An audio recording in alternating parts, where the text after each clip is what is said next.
Ndi nitekana umunezero nsubire nkusuhuze nkuhakaze nshuti mukunzi wacu wowe ubandanya kumwe natwe ngaha kuri no mbonesha kure imwe rudende igushikiriza amakuru ibiganiro ndetse n'inkuru bigezweho biriko bivugwa irya nino mu gihugu c'u Burundi no hakurya y'imbibe z'igihugu c'u Burundi mu makungu ya kure. Ndaguhaye kaze, ndaguhaye mwiriwe neza cange mwaramutse bivanye naho udukurikira uherereye. Ico utegerezwa gusa ni ukubandanya kumwe natwe hama ukaja urashikirwa n'amakuru, ibiganiro ndetse n'inkuru tubandanya gushikiriza bivugwa irya nino mu gihugu c'u Burundi no hakurya y'imbibe z'igihugu c'u Burundi mu bisata bitandukanye nk'igisata ca politike, igisata c'umutekano, igisata c'agateka kazina muntu, igisata c'ubutunzi, igisata c'amagara y'abantu, igisata c'imigenderanire n'ayandi makungu, igisata c'inkino, igisata c'indero ndetse n'ibindi bisata bitandukanye. Ndakwipfurije kubandanya uraroranirwa ndetse no kubandanya uragira ibihe vyiza. Ano makuru rero arabafatiye ku ngingo nkuru nkuru zikurikira. Hatowe ikiziga muri komine Rugombo. Abarimyi nibo babonye nyakiziga ubwa mbere. Cari ku nkombe z'umuserege wo kuvomerera kuri taransiverisare ya kabiri umusozi Munyika muri komine ya mbere, komine ya Rugombo mu ntara ya Cibitoke mu buraruko bushira uburengero bw'Uburundi. Abajejwe intwaro muri komine bemeje iryo torwa ry'ikiziga. Ico kiziga cariko kirononekara cabonetse mu gatondo ko kuri uwu wa mbere. Amakuru dukesha umwe mu bajejwe intwaro nuko uwishwe yoba yari afise imyaka itari munsi ya 30.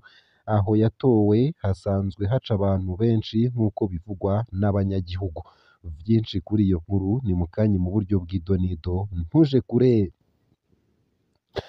Nayo kandi umukenyezi yarakomerekejwe, umwana wiwe nawe aricishwa igipanga mu ntara ya Rumonge. Umuhungu akiri muto yarishwe aciwe umutwe, nyina wiwe nawe arakomeretswa atemagujwe igipanga n'abantu bataramenyekana ku mutumba Gashasha muri zone Kigwena muri komine n'intara ya Rumonge mu bumanuko bushira uburengero bw'igihugu.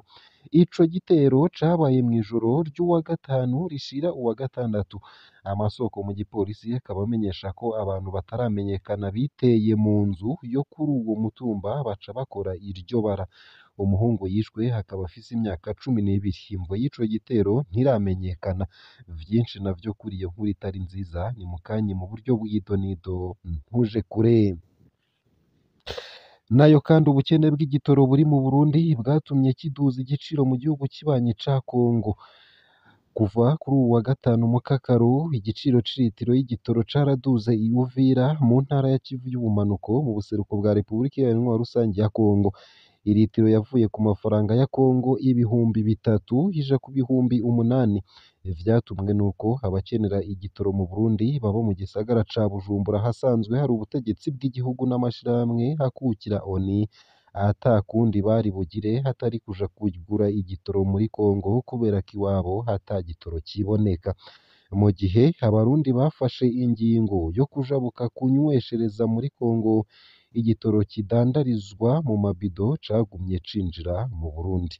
Kuva kuri uwa kane mu Kakaro nk'uko umumenyeshamakuru wa SOS Media Burundi yavyiboneye, amasitasiyo yo kuri ico gisagara co mu buseruko bwa Kongo nta gitoro agira. Abagifise nabo baciye baduza igiciro. Vyinshi navyo kuri iyo nkuru ni mukanyi mu buryo bw'idonido ntuje kure. Nayo mu makuru ariko avugwa hanze y'imbibe z'igihugu c'u Burundi nuko abasirikare 25 b'abanyekongo baciriwe urwo gupfa muri Nord Kivu. Sentare y'igisirikare muri Nord Kivu yamenyesheje ingingo yafashe mu rubanza rw'abasirikare 27 ba FARDC n'abasivile 4. Urwo rubanza rwabereye i Aribongi muri teritwari ya Rubero. Sentare yaciriye igihano co gupfungwa imyaka 10 abasirikare 2 bagirizwa ubusuma. Abandi 25 bose baciriwe igihano co kwicwa, mu vyo bagirizwa hakaba harimwo ukunyuruza ibikoresho vy'intambara.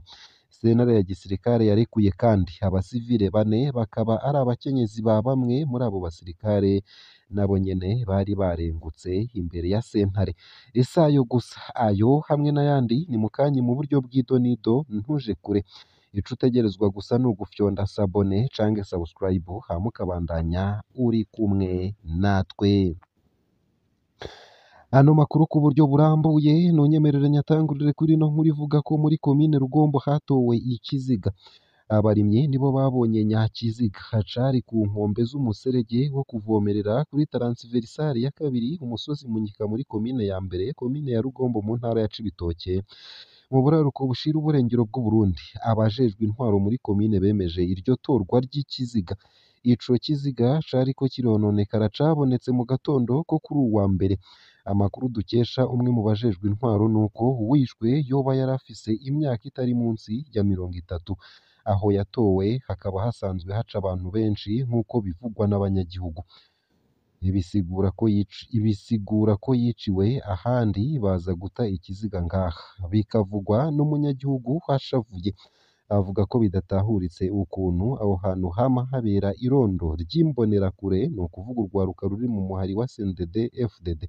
Abanyagihugu bashoboye kuganira na SOS Media Burundi basaba ko hoba amatohoza yimbitse kandi adahengamye kugira ngo hicishe uyo muntu kimenyekane. Gilbert Manirakiza harongoye komine Rugombo yavuze ko amatohoza yatanguye, yasavye abarongoye guha amakuru yose akenewe abapolisi mu bijanye n'iyo dosiye. Twisunze ibiharuro SOS Media Burundi imaze kwegeranya, abantu barenga 50 nibo bamaze kwicwa mu ntara ya Cibitoke.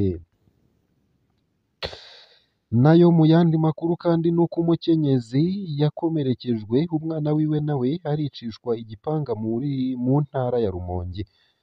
Umuhungu akiri muto yarishwe haciwe umutwe, nyina wiwe nawe arakomeretswa atemagujwe igipanga n'abantu bataramenyekana ku mutumba Gashasha muri zone Kigwena muri komine n'intara ya Rumonge mu mpanuka bushira uburengero bw'igihugu. Ico gitero cabaye mw'ijoro ry'uwa gatanu rishira uwa gatandatu. Amasoko mu gipolisi akaba amenyesha ko abantu bataramenyekana biteye mu nzu yo kuri uwo mutumba baca bakora iryo bara. Umuhungu yishwe akaba afise imyaka 12. Imvo y'ico gitero ntiramenyekana. Abantu 4 bikekwa harimwo umuyabaga w'imyaka 17 barahagaritswe kuri uwu wa gatandatu. Bakaba bapfungiwe mu gasho k'igipolisi mu Rumonge. Amatohoza yatanguye kugira ngo abakoze ubwo bwicanyi batorwe kandi hanamenyekane imvo yatumye haba ubwo bubisha kubw'amasoko mu gipolisi c'intara. Nayo mu yandi makuru kandi ntunyemerere nkushikirize ano makuru avuga ko ubukene bw'igitoro buri mu Burundi bwatumye kiduza igiciro mu gihugu kibanyi ca Kongo. Kuva ku wa gatanu Mukakaro 2024 igiciro c'iritiro y'igitoro caraduze i Uvira mu ntara ya Kivu y'ubumanuko mu buseruko bwa Repubulika Iharanira Rusangi ya Kongo. Iritiro ryavuye ku mafaranga ya Kongo 3000 ija ku mafaranga ya Kongo 8,000.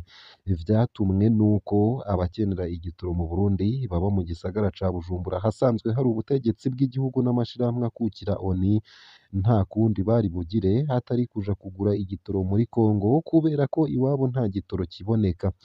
Mu gihe abarundi bafashe ingingo yo kujabuka kunyweshereza muri Kongo, igitoro kidandarizwa mu mabido cagumye cinjira mu Burundi.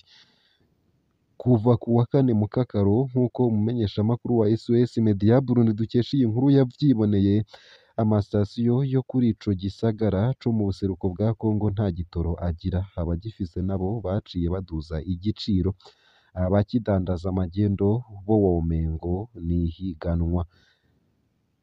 Imurongwe, Kasenge ndetse na Kakungwe ku masitasiyo amwamwe haribonekeza abakongomani n'abarundi bicaranye amabido barindiriye igitoro baca bajana kudandariza mu Burundi canke ku rubibe nk'uko umumenyeshamakuru wa SOS Media Burundi yavyiboneye. Jeanne Furaha yagenze harehare agiye kugura igitoro muri Kongo. Uwo mupfakazi w'umurundikazi akaba avuga ko kare bagura ibido y'amaritiro 200 ku mafaranga ya Kongo 65,000, umugabo ubu yari ku 76,000 gushika ku 80,000. Haraheze amezi menshi abarundi baja